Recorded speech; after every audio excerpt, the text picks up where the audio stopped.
Hello everybody, today is August 23rd, 2021 and I just placed a trade on Snapchat. The symbol is SNAP.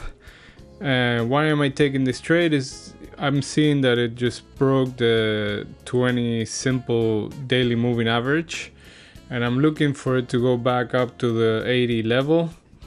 So what I'm doing is that I am buying a 70 strike call for October 15th expiration and I'm paying $8.15 debit.